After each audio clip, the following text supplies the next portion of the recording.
हमले है तरहनी तमाह चाहते तरहे हो हमले है तरहनी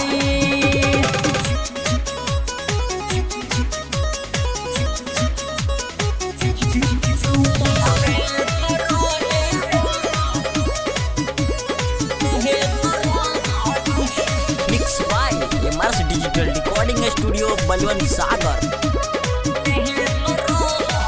पहिला जब मन कहने वो करा के फहल तब राती में बुआई बोरा बिछा के केतना कोई हो रहा तब कोरा में समाइल। अरे भाई बुझबो सरी पहिला जब मन कहने वो करा के फहल तब राती में बुआइल बोरा बिछा के केतना कोई हो रहा तब कोरा में समाइल तो निका सको के कोइलले तरहनी हो तो निका सको के कोइलले तरहनी तमाह चाहते तरहे हो हमले है तरहनी तो चुमाह दे तरहे हो हमले है तरहनी। अरे बड़ा तरस रे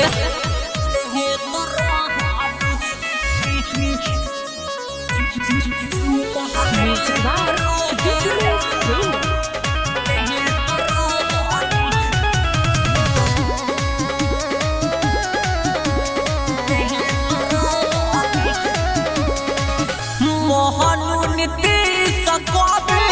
चुप से लाके पूरा देखत रहल खेला भइल न पूरा कमावा बिचही में आके एगो महारत हले ठेला मोहन नीतीश कवि चुप से आके पूरा देखत रहले खेला भइल न पूरा कमावा बिचही में आके एगो महारत हले ठेला नंदन राजा संग से तरहनी हो नंदन राजा संग से तरहनी तो चुमाह दे तरहे हो हमले है तरहनी तो खूबे दे तरहे हो हमले है तरह